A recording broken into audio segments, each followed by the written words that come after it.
नमस्कार दोस्तों, power of knowledge में आपका स्वागत है। और जो हमारा आज का CSS का टॉपिक है वो है CSS की कलर्स प्रॉपर्टी के बारे में। देखिए, अगर हम कलर प्रॉपर्टी की बात करते हैं तो कलर प्रॉपर्टी का हम यूज़ करते हैं कहाँ पर, या कलर एट्रीब्यूट का हम यूज़ करते हैं कहाँ पर, जहाँ पर हमें किसी ऑब्जेक्ट को कलर देना हो, किसी को बैकग्राउंड का कलर देना हो, किसी बॉर्डर को कलर देना हो। इस तरह की हर लोकेशन पे आप इसको यूज़ कर सकते हो। तो बेसिकली जब हम CSS की बात करते हैं, CSS में आप कलर्स को अलग अलग कॉम्बिनेशंस में फॉलो कर सकते हो। तो सबसे पहला जो कलर कॉम्बिनेशन है वो है कलर नेम का। मतलब हमने कलर प्रॉपर्टी को सिलेक्ट किया, वहां पर कोई भी नेम लिखा, उसने उसके अकॉर्डिंग कलर आपको प्रिंट कर दिया। जैसे मैं कर देता हूं कलर रेशो का सिंबल रेड, तो वो रेड कलर प्रिंट हो गया। इसी तरह से जो दूसरा कॉम्बिनेशन आता है वो आता है RGB combination of red, green and blue. आपको रेड की क्वांटिटी कितनी चाहिए, ग्रीन की कितनी चाहिए, ब्लू की कितनी चाहिए, उस हिसाब से आपके पास ये कलर शो करता है। थर्ड जो आपके पास है वो है हैक्स। तो ये हेक्साडेसिमल कोड आपके डिस्प्ले करता है जो स्टार्ट होते हैं आपके पास हैश से, और 256 तक ये किसी भी कैरेक्टर वैल्यू को सपोर्ट कर सकते हैं। HSL hue, saturation and lightness. तो ये तीन कॉम्बिनेशन है हमारे पास जो हम यूज करते हैं। इसी तरह से RGBA, तो RGB आपका स्टैंड करता है रेड, ग्रीन और ब्लू के लिए। और अल्फा जो है अल्फा यहाँ पर जो है वो आपके पास ओपासिटी और ट्रांसपेरेंसी का काम करता है कि आपको कलर कितना चाहिए। तो अगर आप यहाँ पर 0.0 लेते हो तो ये फुल ट्रांसपेरेंट होता है, और 1.0 पर आपका ये फुली ओपैक होता है, ट्रांसपेरेंटी आपकी नील हो जाती है। जो ट्रांसपेरेंसी है आपकी वो नील हो जाती है। तो 0 to 1 ये किसी भी वैल्यू को सपोर्ट कर सकता है। इसी तरह से आपने HSL किया था, तो HSL के साथ यहाँ पर HSLA है, जहाँ पर आपके पास वो सेम वही काम कर रहा है जो आपके पास RGBA ने किया था, कि आपके पास HSL के साथ साथ वो अल्फा के ऊपर काम को परफॉर्म करेगा। तो सबसे पहले हम यहाँ पर लेते हैं RGB कलर्स को। RGB colour each parameter red, green and blue define the intensity of colour between 0 to 255। 0 से लेकर 255 तक आप किसी भी वैल्यू को यहां सपोर्ट कर सकते हो। अब जैसे हमने यहां पर कर दिया 255 0 0, तो इसका मतलब है कि आप सिर्फ रेड कलर को यूज कर रहे हो। 0 255 0 ग्रीन, 0 0 255 ब्लू। इसी तरह से आप यहां पर जिस हिसाब से पैरामीटर सेट करते रहोगे आपको वैल्यूज प्रोवाइड करता रहेगा। तो बेसिकली अगर हमें ब्लैक कलर डिस्प्ले करना है तो ब्लैक का मतलब कि आपको कोई भी कलर नहीं चाहिए। जहां पर आपको कोई भी कलर नहीं चाहिए वहां पर आप लोगे 0 0 0। और अगर आप व्हाइट कलर यहां पर डिस्प्ले करना चाहते हो तो आपको सभी के सभी पैरामीटर हैं जो वो 255 सेट करने पड़ेंगे कि सभी का इक्वल कंट्रीब्यूशन हो।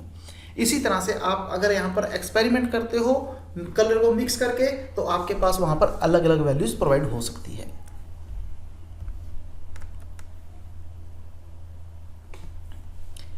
RGBA कलर वैल्यू जो एक्सटेंशन है RGB कलर की, और यहां पर ये सिर्फ एक अल्फा चैनल को कंटिन्यू करती है RGB कॉम्बिनेशन के साथ। तो R आपका रेड के लिए है, G आपका ग्रीन के लिए है, B आपका ब्लू के लिए है, और A आपका अल्फा को सपोर्ट करता है। तो जो अल्फा पैरामीटर है वो नंबर है 0 से लेके 1 के बीच। तो आप इसको यूज कर सकते हो RGBA कलर कॉम्बिनेशंस के हिसाब से। इसी तरह से जो सेकंड हमारे पास है वो है हेक्स वैल्यू। अगर हम हेक्स वैल्यू की बात करते हैं तो ये हेक्साडेसिमल वैल्यूज को सपोर्ट करता है। तो एक तरह से ये आपका RGB को ही यूज करता है, लेकिन आपके पास hash RR GG BB, RR support करेगा रेड को, GG ग्रीन को, BB ब्लू को। तो आपकी हेक्साडेसिमल वैल्यू है वो 00 से लेकर 255 तक कुछ भी हो सकती है, जैसा कि मैंने आपको पहले बताया था। तो जैसे मैंने यहां पर किया हैश FF, बाकी सभी 0 0 0, तो इसका मतलब ये सिर्फ रेड को डिस्प्ले करेगा। तो इस तरह से हम इस वर्किंग को यूज करते हैं, और आप इसमें कोई भी कलर वैल्यूज बना सकते हो। तो आइए हम आज हेक्स और RGB और RGBA का एक एग्जांपल देख लेते हैं कि वो किस तरह से वर्किंग को परफॉर्म करता है। तो यहाँ पर मैंने एक पेज लिया है जिसमें मैंने कुछ वर्क को परफॉर्म किया हुआ है। पैराग्राफ टैग के अंदर मैंने क्या किया है, फ़ॉन्ट का साइज लिया है, फ़ॉन्ट की फैमिली ली है, और इस फ़ॉन्ट फैमिली और फ़ॉन्ट साइज़ का इफेक्ट मेरे कोड पे इस फ़ॉन्ट साइज और फ़ॉन्ट फैमिली का इफेक्ट मेरे कोड पे होगा। तो हम देख लेते हैं अभी वर्क क्या है।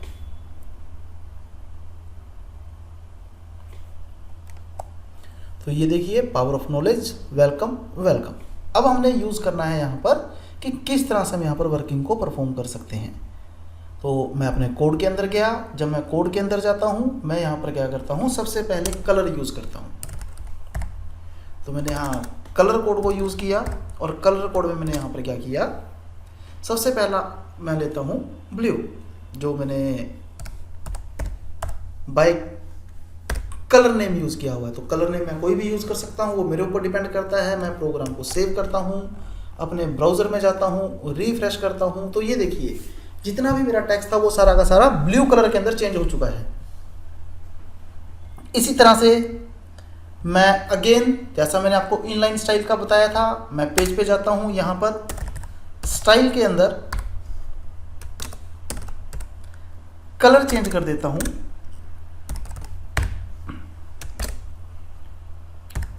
RGB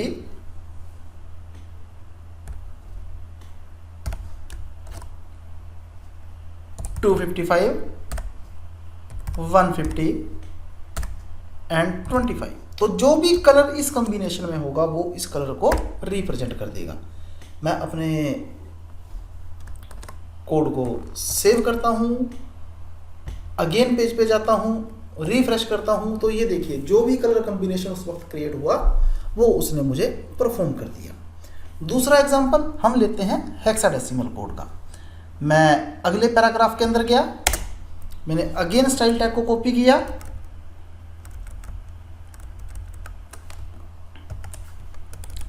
मैं पैराग्राफ टैग में स्टाइल टैग रखता हूँ और कलर यहाँ पर मैं ले लेता हूँ RGB A। तो जब मैं ए के अंदर गया तो यहाँ पर अब मेरे पास अल्फा प्रॉपर्टी यूज़ होगी, और अल्फा प्रॉपर्टी यूज़ करने के लिए मैं यहाँ पर 0.0 से लेके 0.0 से लेके 1.0 तक कोई भी वैल्यू ले सकता हूँ। मैंने इसको सेव कर दिया। अब मेरे पावर ऑफ नॉलेज और वेलकम का जो कलर कॉम्बिनेशन है उसके अंदर डिफरेंस आएगा। देखते हैं हमारा कितना डिफरेंस आता है। मैंने सेव किया प्रोग्राम को, मैं अगेन अपने ब्राउज़र पे जाता हूँ और रिफ्रेश करता हूँ। तो ये देखिए, मेरा जो कलर विद अल्फ़ा है और जो विदाउट अल्फ़ा है, इसमें कितना डिफरेंस आ रहा है। इसी तरह से मेरा थर्ड एग्जांपल है, वो है हेक्स कोड का। मैं अगेन पैराग्राफ टैग में जाता हूँ, स्टाइल टैग लगाता हूँ और यहाँ पर जो है वो कलर दे देता हूँ हेक्स कोड के बेस पे। तो हेक्स कोड मेरा यहाँ पर कुछ भी हो सकता है। मुझे स्टार्ट हैश से करना है तो मैं यहाँ हैश लगाता हूँ। मैं कहता हूँ कि मेरे पास 1 12 12 12 सेव अपना ब्राउज़र के ऊपर गया, रिफ्रेश किया, जो भी कलर कॉम्बिनेशन था उसने उसको रिप्रेजेंट कर दिया। तो हमारी आज की क्लास में इतना ही था। Thank you very much.